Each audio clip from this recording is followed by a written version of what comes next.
오늘 본문의 말씀은 이 바벨론 70년 포로 생활을 청산하고 돌아온 유다 백성들이 예루살렘의 성벽을 재건하는 모습을 기록하고 있습니다. 오늘 본문 말씀은 그때에라는 말로 표현으로 시작하고 있습니다. 여기서 말하는 그때는 바로 바벨론 포로 생활을 청산하고 돌아온 자들이 예루살렘 성벽을 재건하기 시작할 때를 의미합니다.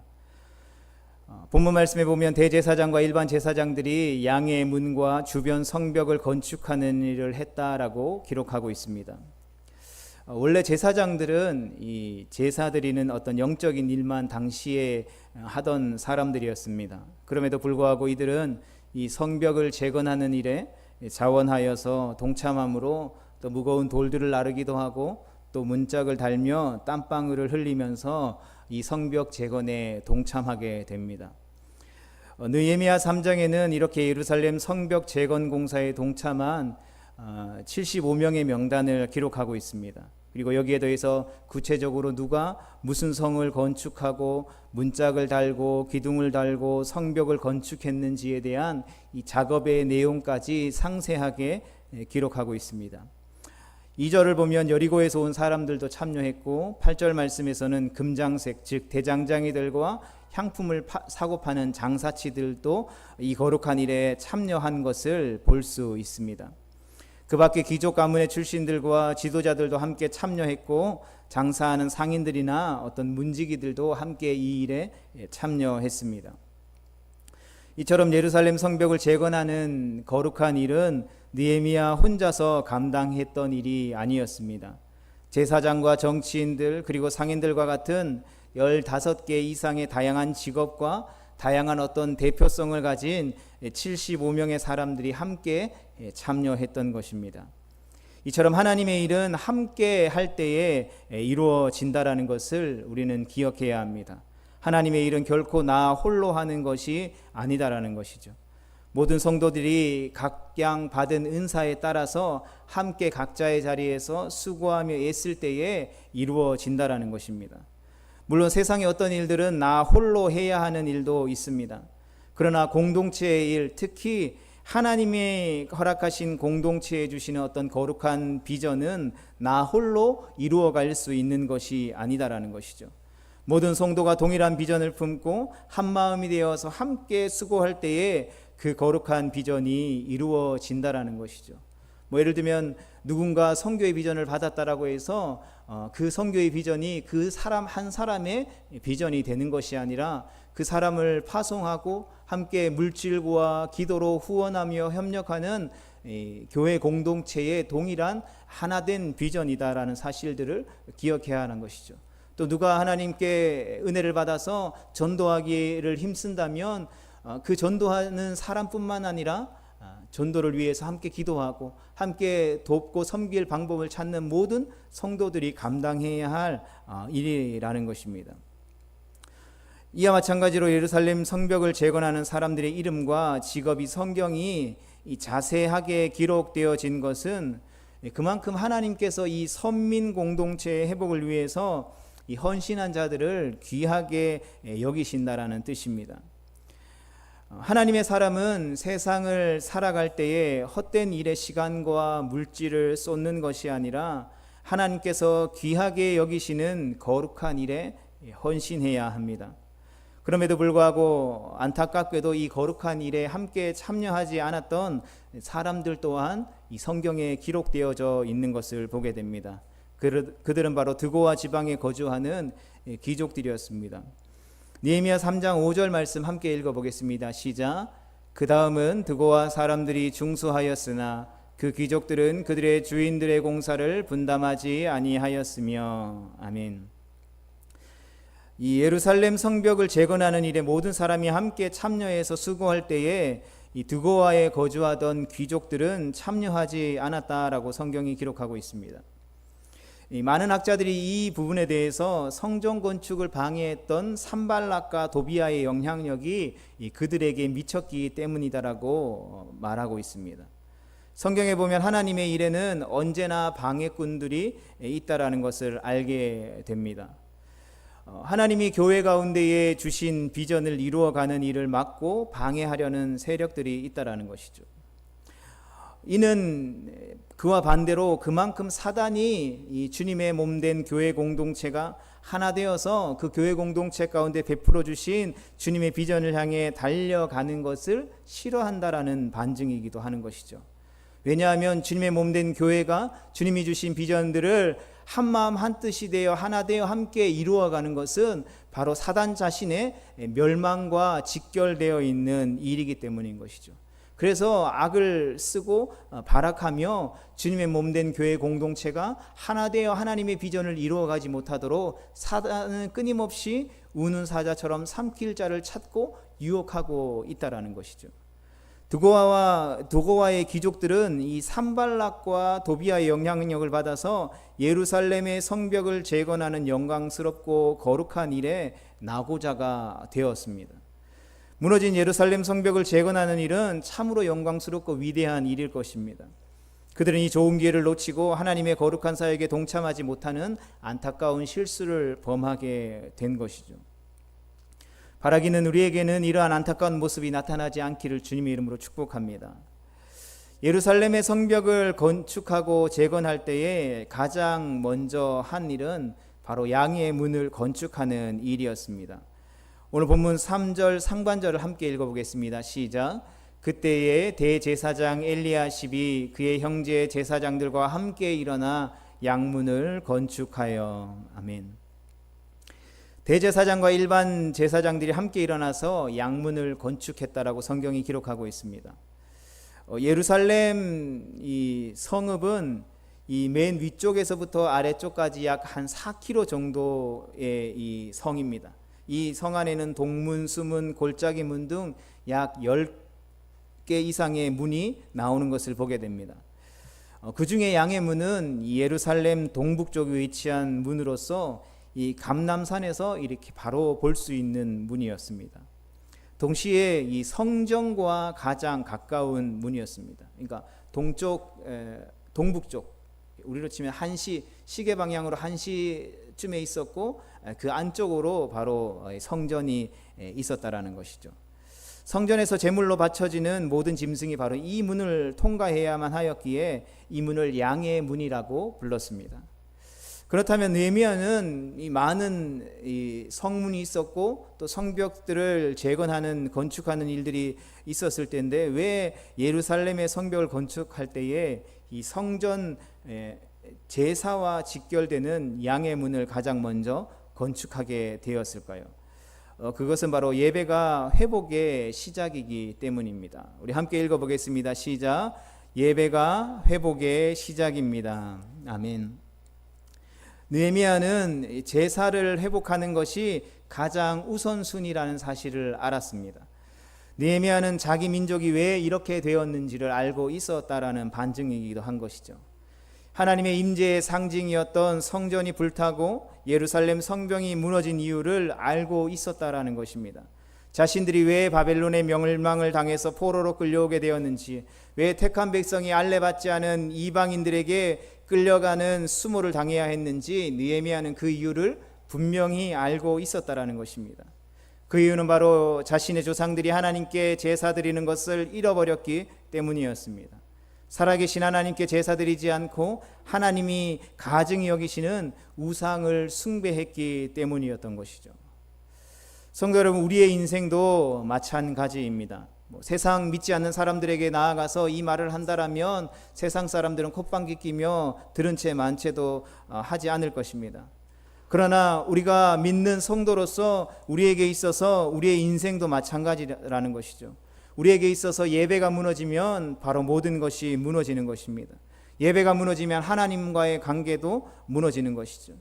예배가 무너지면 예루살렘의 성벽이 무너지듯이 우리의 가정도, 우리의 생업과 일터도, 우리의 어떤 일들을 이루어가는 가정도 다 무너질 수밖에 없다라는 것이죠. 인간적인 육신의 눈으로 볼 때는 잘 이루어지고 잘 되는 것처럼 보이지만 영적으로는 무너져 가고 있는 것이라는 것입니다. 오늘 한국교회가 세상 사람들에게 손가락질 받는 이유도 다름 아닌 예배의 무너짐에 있는 것은 아닌지 생각해 보게 됩니다. 예배의 숫자가 문제가 아니라 영과 진리로 드리는 예배, 하나님이 찾으시는 예배를 잃어버렸기 때문인 것입니다. 오늘날 한국교회의 많은 예배가 하나님을 향하여서 온전한 영과 진리의 예배를 드리기보다는 사람을 위한 예배로 변질되어 버린 것을 보게 됩니다.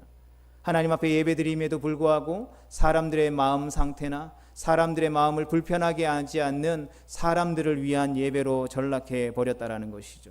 심지어는 세상 믿지 않는 사람들이 싫어하면 예배도 멈추어 버리는, 예배도 드리지 않아 버리는 그러한 지경에까지 이르게 되었다라는 것이죠.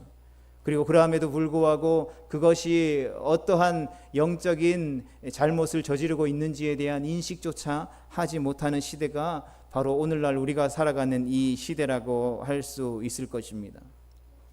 우리가 어디에서 무너졌는지 잘 생각해 보면 인간적인 눈으로 볼 때는 믿지 않는 남편이나 이웃이나 가족들 때문이고 물질 때문이고 우리의 삶의 상황과 형편들인 것처럼 보이지만, 그러나 믿음의 눈을 들어서 하나님과의 관계적인 측면에서 우리의 무너짐을 바라보면 바로 그 가장 첫 번째의 무너짐의 시작점은 바로 예배인 것을 우리는 선명하게 알 수 있는 것입니다. 무너짐의 자리에서 다시 회복하려면 가장 먼저 하나님과의 관계를 회복해야 할 것입니다. 그리고 하나님과의 관계를 회복하는 가장 중요한 것은 바로 예배의 회복이라는 것을 우리는 기억해야 합니다. 그러하기에 예배 회복이 없으면 결코 진정한 우리의 신앙에 있어서, 우리의 삶에 있어서, 인생에 있어서 회복은 있을 수 없다라는 것입니다. 느헤미야는 이 사실을 너무나도 잘 알고 있었습니다. 민족이 다시 회복되어지고 예루살렘이 다시 회복되려면 단순히 건물만을 번듯하게 짓는다라고 해서 회복되어지지 않는다라는 것을 잘 알고 있었다라는 것이죠. 예루살렘의 온전한 회복은 건물이 아니라 바로 제사의 회복에 있다라는 것을 잘 알고 있었다라는 것입니다. 당시 느헤미야가 이 사실을 알고 있었기에 느헤미야가 가지고 있었던 어떤 세상적인 영향력들을 이 성벽 재건과 성전을 세우는 일들에 사용하지 않은 것을 우리는 잘 알고 있습니다. 오늘날로 치면 세상의 중심에, 권력의 중심에 있었던 인물이 바로 느헤미야였습니다. 사실 많이 거리가 떨어져 있긴 했지만 자신이 가지고 있었던 정치적인 영향력과 권력과 재물과 또 힘을 가지고 예루살렘의 성벽을 건축했다라고 한다면 어쩌면 더 빨리, 더 아름답고 더 좋게 성벽을 건축할 수 있었던 것입니다. 그러나 그가 그렇게 하지 않았던 것은 이 하나님의 성벽을 재건하는 일은 단순히 건물을 짓는 것 이상의 의미를 가지고 있다라는 것을 이 느헤미야가 너무나도 잘 알고 있었기 때문인 것입니다. 그렇기 때문에 느헤미야는 이 예루살렘에 무너진 성벽을 재건하는 일들을 시작하면서 가장 먼저 양의 문을 중심으로 이 성벽 재건을 건축하는 것을 보게 됩니다. 그렇게 52일 만에 기적적으로 예루살렘의 성벽을 재건한 이후에 느헤미야는 가장 먼저 예배하는 자들을 세웠습니다. 느헤미야 7장 1절 말씀을 같이 읽어보겠습니다. 시작. 성벽이 건축됨에 문짝을 달고 문지기와 노래하는 자들과 레위 사람들을 세운 후에. 아멘. 문짝을 달고 문지기를 세웠습니다. 문지기는 제사 드리는 성전을 파수하는 역할을 감당하는 자들입니다. 또 노래하는 자들을 세웠다라고 합니다. 노래하는 자들은 오늘날로 치면 찬양단을 말하는 것이겠죠. 그리고 레위 사람들을 세웠습니다. 레위 사람들은 제사를 집례하는 이들이었습니다.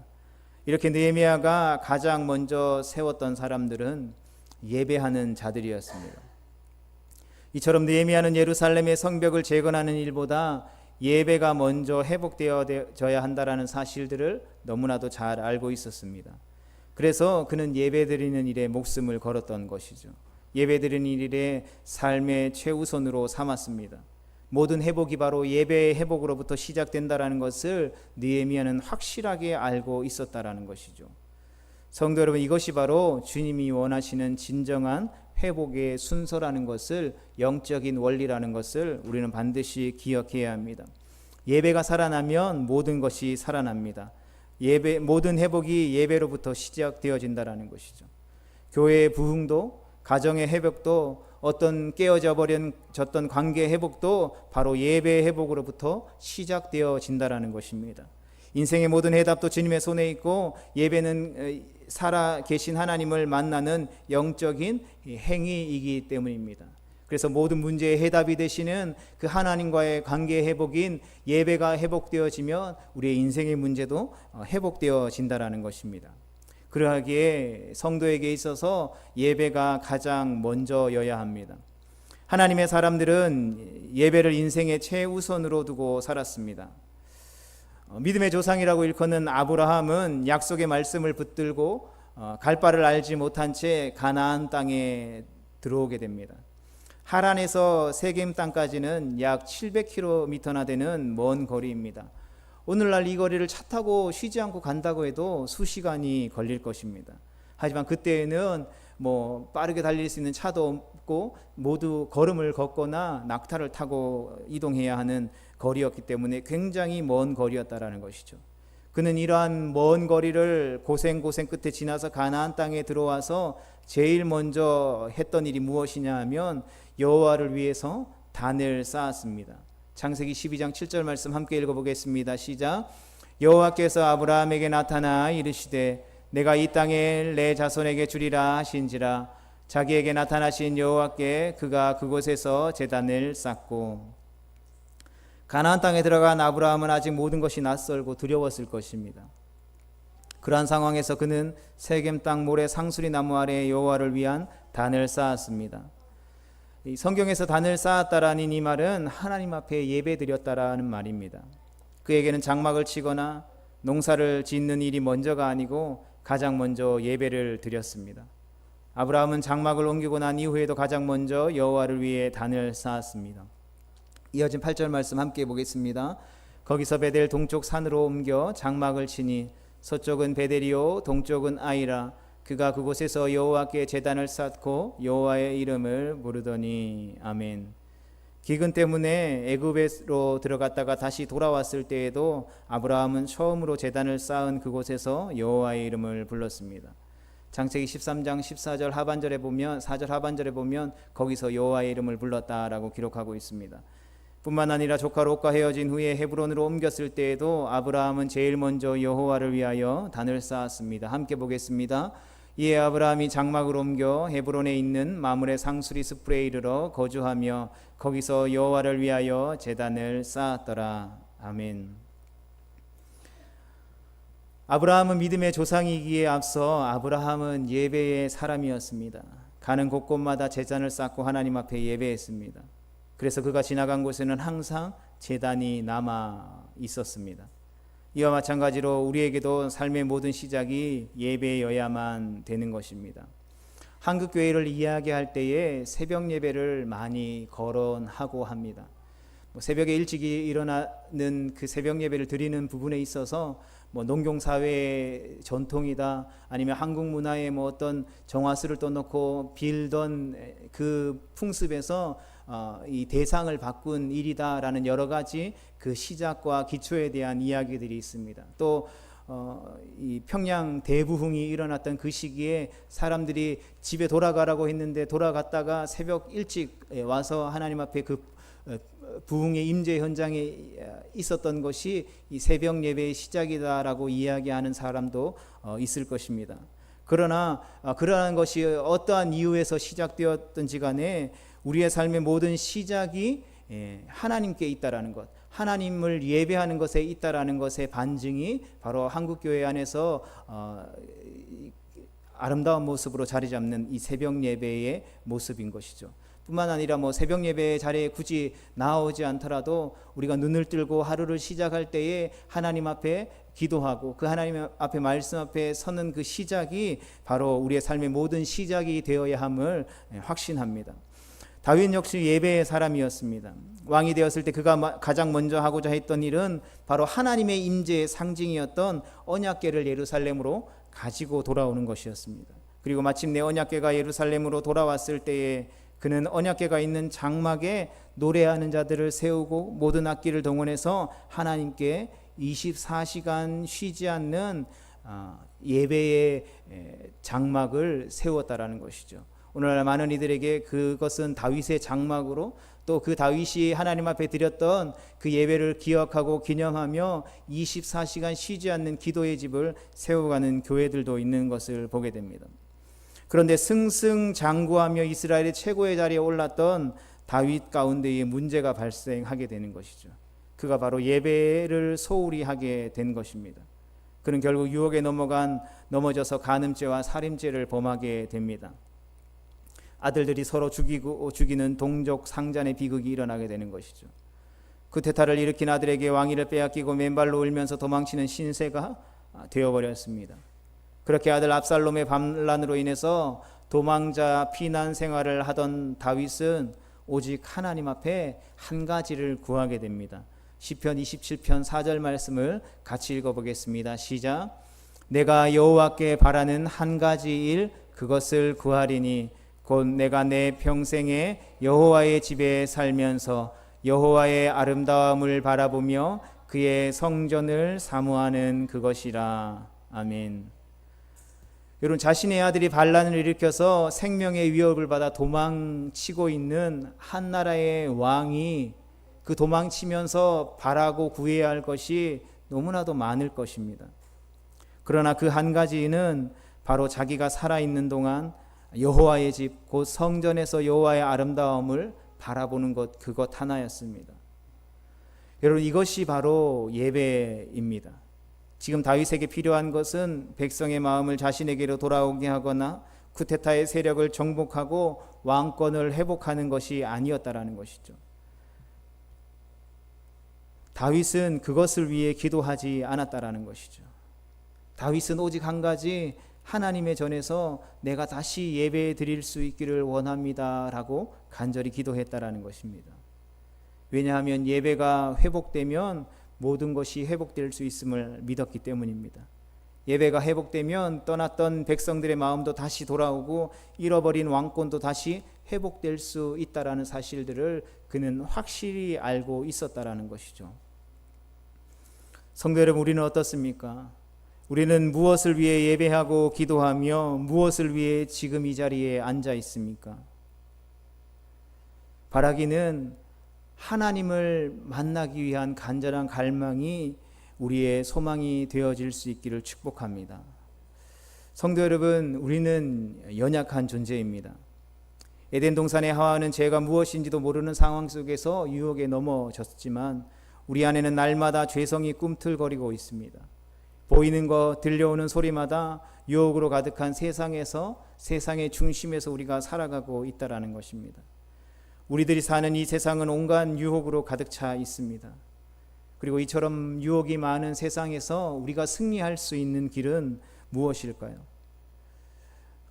그렇게 승리할 수 있는 방법이 있을까 의심될 때도 있습니다.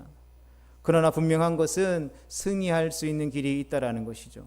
그것은 바로 그리스도 안에서 한 지체가 된 성도들이 함께 하면 된다라는 것입니다. 모두가 연약하기에 서로를 위해서 기도하고 격려하며 함께 믿음으로 살아가면 된다라는 것입니다. 신앙생활에 있어서 결코 독불장군은 있을 수 없습니다. 여러분, 신앙에서 외톨이가 있을 수 있을까요?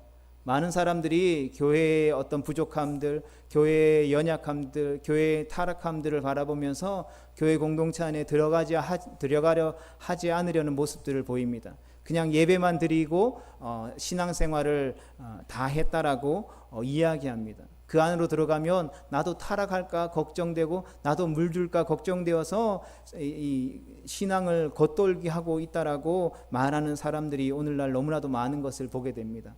그러한 성도들을 가난한 성도들이라고 일컫습니다.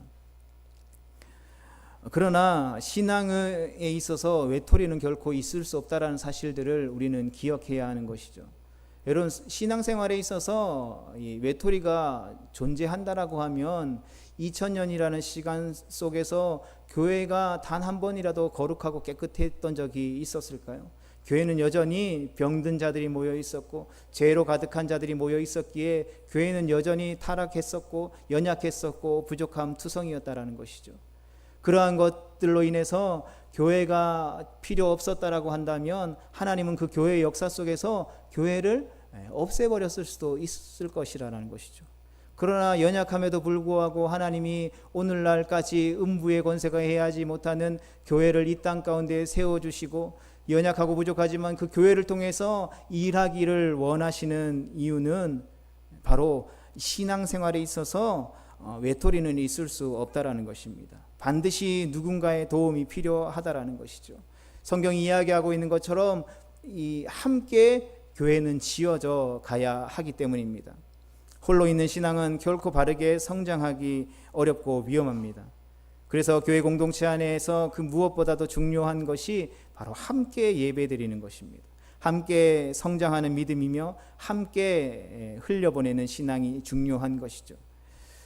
나 홀로 신앙생활하면 사실 너무나도 편하잖아요. 누구 눈치 보지 않아도 되고 내가 하고 싶은 것 하면 되고 내 감정과 내 에너지들을 쏟지 않아도 되고, 그러나 우리가 기억해야 될 것은 나 홀로 신앙생활한다면 우리의 신앙은 결코 절대로 성장할 수 없다라는 것이죠. 성장하는 것처럼 보이지만 결코 성장할 수 없다라는 것이죠. 오히려 자신만의 신앙의 틀과 생각에 갇히게 되는 것이죠.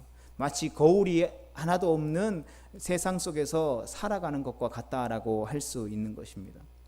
때로는 함께함으로 관계 속에서 사람들과의 부딪힘이 있다 할지라도 공동체 안에서 함께 기쁨과 슬픔을 나누고 기도 제목을 나누고 서로를 위해서 기도할 때에 우리의 믿음이 돈독해질 뿐만 아니라 사단의 공격도 이겨낼 수 있고 신앙도 아름답게 성장하게 되어지는 것입니다. 그러하기에 우리는 늘 공동체와 함께 해야 합니다. 하나님은 성도가 서로를 위해서 기도하고 격려하며 사랑하며 살기를 원하십니다. 우리가 사도신경으로 매 주일마다 예배 때마다 고백하는 고백을 보면 성도가 서로 교통하는 것을 우리가 믿는다라고 고백합니다. 분명히 우리 안에는 연약한 자들이 있다라는 사실들을 우리는 인정합니다. 또 언제든지 우리의 믿음과 신앙이 연약해질 수 있다라는 사실을, 넘어질 수 있다는 사실들도 인정합니다. 때로는 하나님을 인격적으로 만나지 못한 이들도 있습니다. 아직도 세상과 단짝하며 세상 즐거움에 취해서 살아가는 이들도 있습니다. 단단한 말씀을 듣기는커녕 가벼운 말씀도 먹지 못하는 어린아이와 같은 갓난아기와 같은 연약한 지체들도 있다라는 것이죠. 우리는 그런 연약한 자들을 위해서 시간과 물질과 마음을 내어주며 함께 예배의 자리로 나아가야 하는 것입니다. 서로를 위해 기도하고 사랑하고 위로하며 격려하며 함께해 주어야 한다라는 것입니다. 내가 안 해도 누군가는 하겠지, 되겠지라고 생각해서는 안 된다라는 것이죠. 반드시 누군가의 도움이 아니라 바로 나의 도움을 필요로 한다라는 것을 우리는 잊지 말아야 합니다. 성도는 반드시 예배 자리 가운데로 나아가서 함께 서로 도우며 살도록 지음받았다라는 것입니다. 부름받았다라는 것이죠. 우리가 진정 이 땅에서 세상의 유혹과 시험을 이기고 주님을 닮아가는 거룩하고 복된 성도의 삶을 살아가기를 원한다면 우리는 예배해야 합니다. 그러나 혼자 예배하는 것이 아니라 우리는 함께 예배해야 한다라는 사실들을 우리는 기억해야 하는 것입니다. 부족한 손을 서로 맞잡고 기도하며 성도의 교제에 힘써야 합니다. 때로는 그로 인하여서 희생이 따른다 할지라도 예배의 우선순위를 두고 서로 한마음이 되어 모이기를 힘쓸 때에 우리는 유혹과 시험을 이겨내고 승리하게 될 것입니다. 신앙의 자유를 찾아 떠났던 17세기의 청교도들의 신앙을 기억할 것입니다. 메이플라워호를 타고 영국 땅을 떠나서 미국 땅에 도착했을 때에 그들이 제일 먼저 했던 일은 예배당을 건축하는 일이었습니다. 그리고 그 다음에 학교를 짓고 그 다음에 마지막 자신들이 거주할 집을 지었다라는 것이죠. 왜 그렇게 했을까요? 그것은 바로 예배가 가장 우선이고 가장 귀하기 때문입니다. 이들이 편안한 자신의 땅을 떠나서 아무것도 갖춰져 있지 않는 미지의 땅을 향해서 나아갔던 단 한 가지의 이유는 바로 예배의 자유 때문이었습니다. 그리고 오늘날 그들이 세운 미국이라는 나라가 얼마나 세계에서 많은 영향력을 끼치는지 우리는 잘 알고 있습니다. 이처럼 예배에 성공하는 자들이 인생도 성공하게 되는 것입니다. 스티븐 코비라는 사람이 쓴 성공하는 사람들의 7가지 습관이라는 책이 있습니다. 그 책에 보면 그 중에 이 세 번째에 성공하는 사람들의 습관이 바로 급한 것보다 소중한 것을 먼저 하라라는 습관입니다. 성도 여러분, 우리는 어떠한 일을 먼저 하고 있습니까? 우리는 우리의 인생이 성공하기 위해서 급한 일을 하고 있습니까? 아니면 우리의 인생에 있어서 소중한 것을 먼저 행하고 있습니까?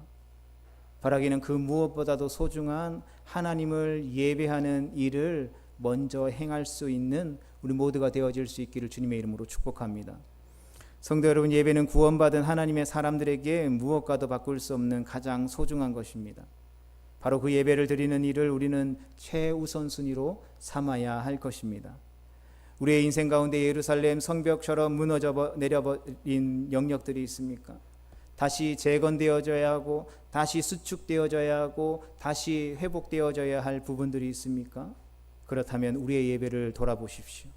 우리의 예배가 회복되어야 한다라면 그 예배의 회복을 위해 힘쓸 수 있기를 축복합니다. 예배의 구경꾼이 되지 말고 하나님이 기뻐 받으시는 영과 진리의 참된 예배자가 되십시오. 하나님은 오늘도 예배하는 자를 찾으시고 영과 진리로 예배하는 자들을 만나 주실 것입니다. 그리고 하나님을 만날 때에 우리의 삶은 진정한 회복을, 또 진정한 부흥을, 진정한 은혜들을 경험하게 될 것입니다. 그리고 우리의 인생의 회복은 바로 예배의 회복으로부터 시작되어질 것입니다. 바라기는 오늘 그 예배를 우리가 회복할 수 있기를 축복합니다. 함께 그 예배를 세워갈 수 있기를 축복합니다.